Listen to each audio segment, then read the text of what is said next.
Muy buenos días. Me da un enorme gusto saludarte, darte la más cordial de las bienvenidas a este día martes, donde vamos a estar hablando sobre el libro de Daniel. Algunos extractos, algunas pinceladas de este libro que, como te dije el día de ayer, ha resultado ser una enorme bendición y para tu servidor y para la iglesia en general a lo largo de la historia. Leer a Daniel es una delicia. Leer la profecía, cierto que hay muchas cosas que tú dices, bueno, necesitamos herramientas, necesitamos consultar, necesitamos clamar y decirle al Señor, ayúdanos y qué podemos aprender de todo esto. Pero también hay otras cosas que saltan a la vista.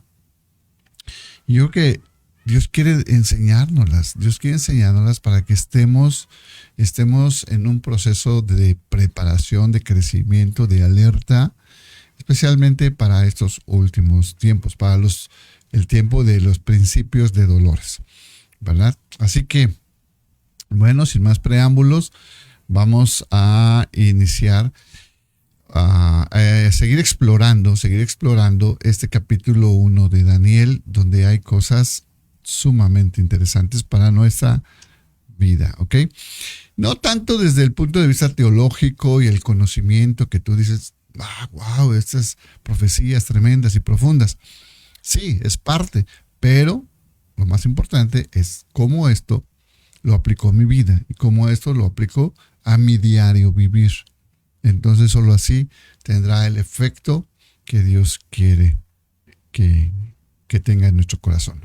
¿De acuerdo? Así que, pues vamos entonces a explorar el capítulo 1, algunas pinceladas del capítulo 1 del libro de Daniel. ¿Ok? Aquí está. Y podemos explorar este libro a partir justamente del nombre que lleva este libro, esta profecía, es Daniel. ¿Ok? Y justamente de uno de los conceptos que vamos a traer acá el día de hoy es Dios es mi juez. Dios es mi juez. Cuando tú lees los datos que aparecen, que la Biblia nos da sobre Daniel, sobre el personaje, sobre el profeta, que por cierto, déjame decirte algo muy interesante de esto.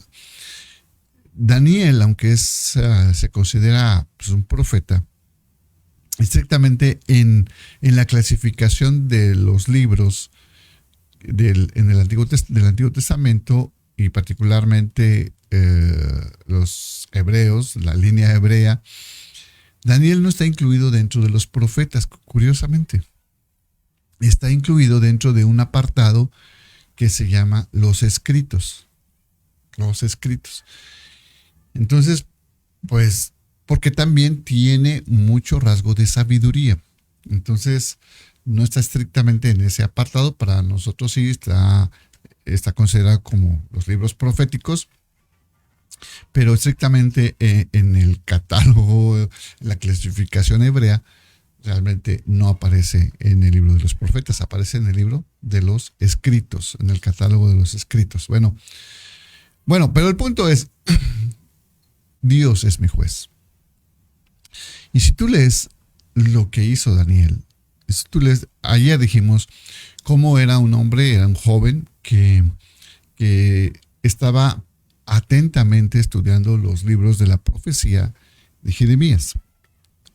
¿Qué hace un joven estudiando los escritos de un profeta? Pudiendo estar en la fiesta, pudiendo estar con los amigos, pudiendo estar en el teatro, pudiendo estar en cualquier otro lugar. Pero este joven se propuso estar investigando, se propuso estudiar, se propuso conectarse con Dios, se propuso aprender y descubrir los misterios proféticos que Jeremías había escrito. Y sin proponérselo, se convirtió en un instrumento que Dios usó para revelar su propósito para este mundo y para los tiempos finales. Así que sin proponérselo, se convirtió en un profeta. ¿Verdad? Dios lo llamó, Dios vio muchas cualidades en él. Y bueno, este libro en el capítulo 1 describe sin tacha, un joven excelente, con conocimiento, con sabiduría, al igual que sus amigos. 3 amigos que él tenía y ahorita vamos a ver de qué se trata eso. Pero el punto es, ¿cómo llegó un joven a alcanzar una altura espiritual tan elevada? ¿Cómo lo hizo? Ayunó, oró, estudió, hizo promesas, hizo sacrificios. ¿Qué hizo para alcanzar una altura tan elevada espiritualmente? Y mira, el significado de su nombre nos da una pista muy importante, nos da la clave. ¿Ok? Así que vamos al significado del nombre de Daniel. Daniel significa justamente Dios es mi juez. Y este significado nos da una clave muy, muy interesante. Y es que cada vez que se menciona el nombre de Daniel, cada vez que le hablan, Daniel, esto, Daniel otro, Daniel otro, y cada vez que él piensa en su nombre, él está recordando que Dios es su juez. Tarde que temprano, al final de sus días y al final del siglo, Daniel estará ante la presencia misma de ese Dios maravilloso que creó el cielo, la tierra y este universo, ante el Todopoderoso. Así que un día Daniel estará de pie o de rodillas ante ese Dios maravilloso y sabrá que entonces sus actos, lo que dijo, sus palabras, todo será juzgado. Será juzgado. O sea, cada vez, Daniel, Dios es mi juez, Dios es mi juez. Un día estaré en la presencia de ese Dios y seré juzgado por lo que haya dicho, seré juzgado por lo que haya actuado, seré juzgado por mis motivaciones, por mis actitudes, por mis hechos, seré juzgado. Ese temor de ser juzgado por ese Dios. Ahora, no me malinterpreten, no será juzgado para salvación. ¿Ok? Por la sangre del Cordero que ha sido derramada ahí en la cruz del Calvario, somos salvos.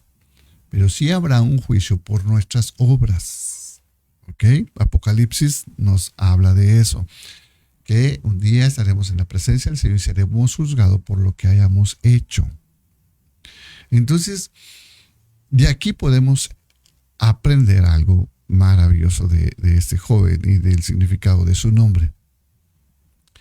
Si tan solo tuviéramos conciencia de que seremos juzgados por Dios en el futuro, en el fin de los tiempos o en el fin de nuestra vida, habrá un juicio. ¿No te parece que deberíamos ser más cuidadosos con la forma en que hablamos? ¿Más cuidadosos con la forma en que actuamos? Y yo creo que sí.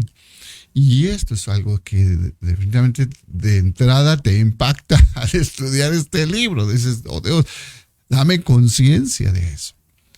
O sea, otra vez, había otros jóvenes que no estaban estudiando la profecía de Jeremías. Había otros jóvenes que no estaban adorando ni sirviendo a su Dios en Babilonia. Había otros jóvenes que tenían cierta libertad y podían disfrutar de la cultura que ofrecía Babilonia. ¿Sí me explico? Entonces, pero Daniel no escogió eso. Daniel escogió otra cosa porque él pensó, algún día voy a estar ante ese trono celestial y quiero dar el mejor resultado posible. Así que, bueno, esto ya nos trae conciencia y espero que esta mañana yo quiero dejarte este concepto de que hoy tú, todo lo que tú hagas, todo lo que tú digas, la forma en que actúes, la forma en que trates a tu esposa, a tus hijos, a tus vecinos, tus clientes, serás juzgado un día. Seremos, dijo el otro, seremos juzgados ante la presencia del Señor. ¿Ok? Ya con eso, mira, te quedas como que mareado, ¿no? Espero que esto pueda ayudarte en este día. Vamos a la siguiente concepto. Estamos solamente extrayendo algunos conceptos de este capítulo 1.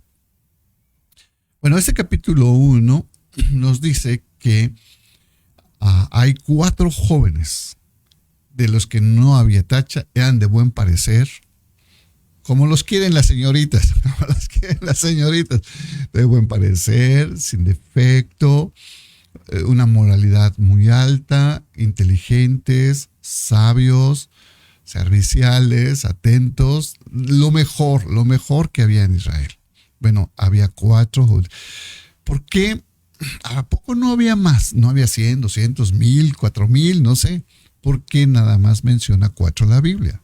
Que son Daniel, Ananías, Misael y Azarías. Oye, la verdad es que pudo haber mencionado a cientos o a miles de jóvenes con estas características. Pero otra vez, hay que hacernos la pregunta, ¿por qué la Biblia nos dice que son 4? ¿Por qué no solo 3? ¿O por qué no solo nada más Daniel, 1? ¿O por qué no 1000, 2000, 5000? Bueno, y esta es una de las razones. ¿Qué aprendemos del número 4? Los 4 puntos cardinales. Los 4 puntos cardinales. Cuando hablamos de 4 puntos cardinales de la Tierra, estamos hablando de un panorama global, ¿verdad? Del mundo entero. Se refiere al mundo, a un panorama global. Así que estos 4 jóvenes tuvieron un impacto global, tuvieron un impacto impresionante. Entonces, por eso es que solamente se mencionan a 4. Porque con 4 el Señor nos quiere decir que nuestra juventud, que nuestra fe, que nuestra creencia en el Señor, que nuestros valores bíblicos tienen la capacidad de impactar este mundo de una manera global. Y miren, es cierto que el cristianismo falta por llegar a algunos territorios lejanos, pero también es cierto que ha envuelto a lo largo de la historia, aunque hay persecución, aunque hay pues un bloqueo, aunque hay impedimentos que quieren que se impiden que siga divulgándose. Sin embargo, el cristianismo ha llegado al mundo entero. ¿Okay? Entonces, ese 4 nos habla de ese impacto global que el cristianismo tiene, ¿verdad? Y que estos jóvenes, con su fe, con su forma de vivir, impactaron el mundo. Y hasta el día de hoy estamos hablando de ellos. ¿Ok? Daniel, otra vez. Y mira nada más el significado de sus nombres. Daniel, ya dijimos, significa Dios es mi juez. Estemos conscientes de que seremos juzgados. Ananías, ¿verdad? Ananías es Dios de gracia. Dios nos da su favor. Dios nos da la gracia. No lo vamos a ver hoy, pero te adelanto, por ejemplo, cuando en este mismo capítulo se describe cómo Daniel y sus amigos tenían que comer de la comida del rey, Daniel dijo no y ellos se propusieron no contaminarse con esa comida. Y entonces escogieron comer verduras y tomar agua, simplemente, agua y verduras. Entonces, dice que cuando hicieron esta propuesta al encargado de surtirles los alimentos, dice que Dios los puso en gracia.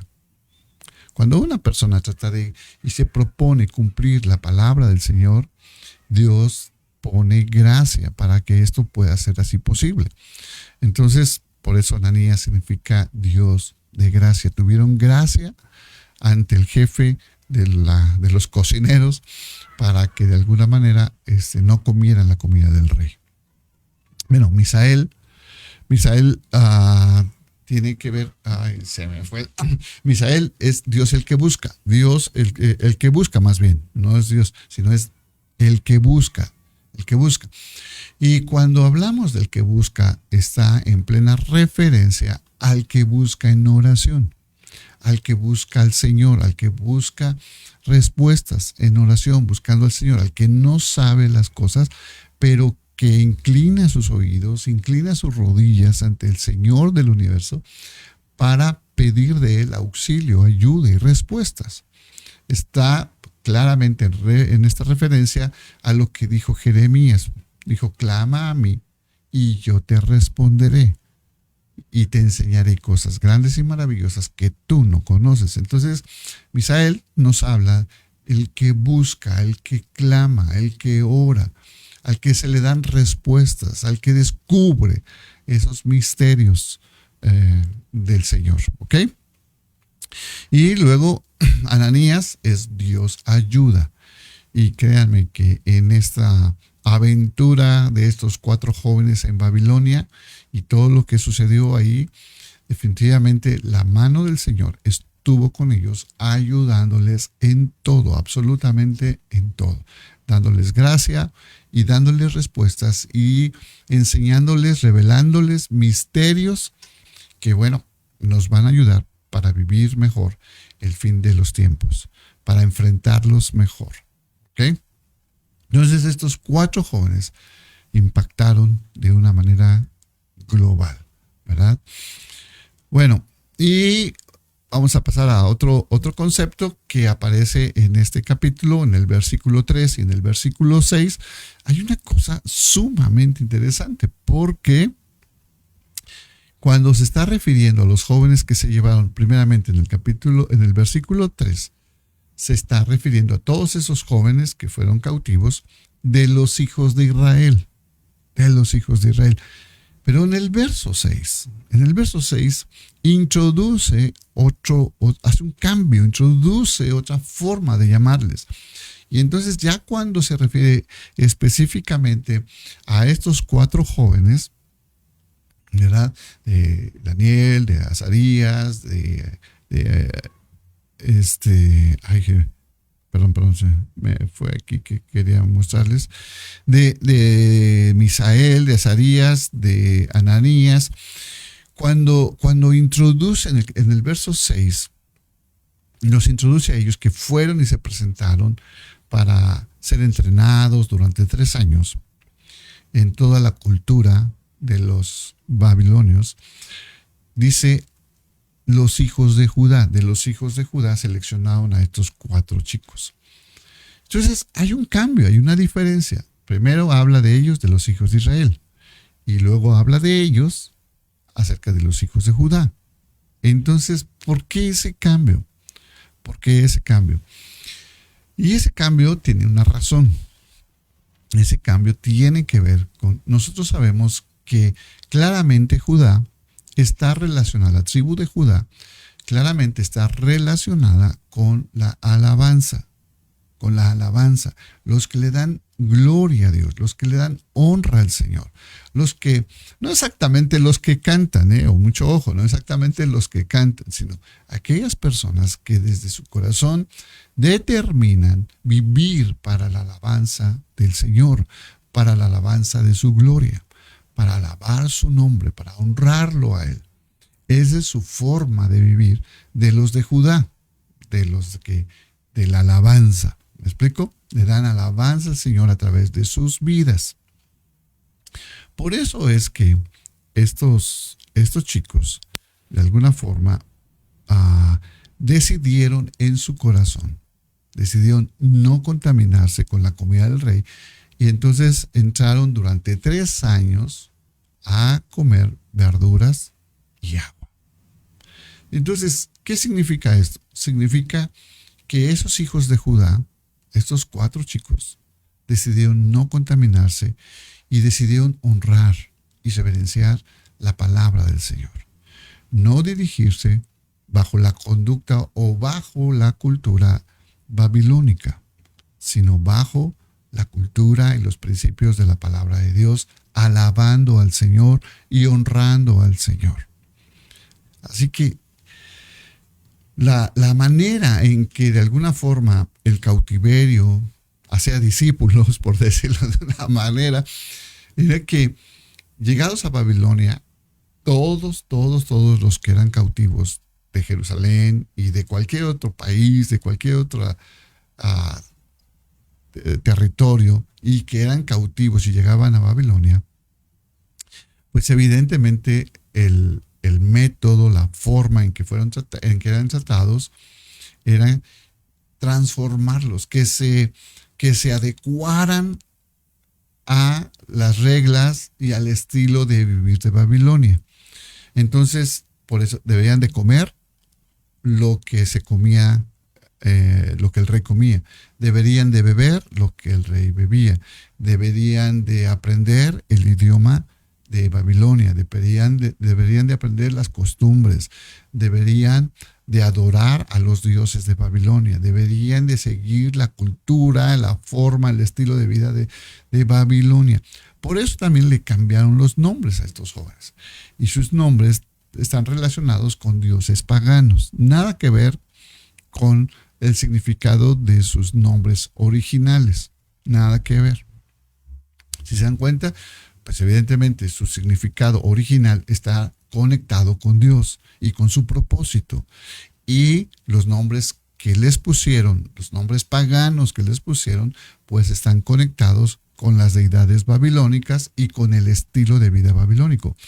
Pero estos jóvenes decidieron no contaminarse, decidieron no involucrarse con la cultura de Babilonia y mantenerse como hijos de Judá, alabando, honrando y obedeciendo la palabra del Señor. Bueno, pues hoy somos desafiados como esos jóvenes porque nos inunda una cultura, nos inundan unos valores que no son bíblicos. No son. Y así digan quien lo quiera decir. El mejor empresario de X compañía, el mejor político, el más popular político que exista, el que dicta conferencias motivacionales y no sé qué, el que sacó un premio aquí, un premio allá y todo esto. Hay una inmensa cultura que nos rodea.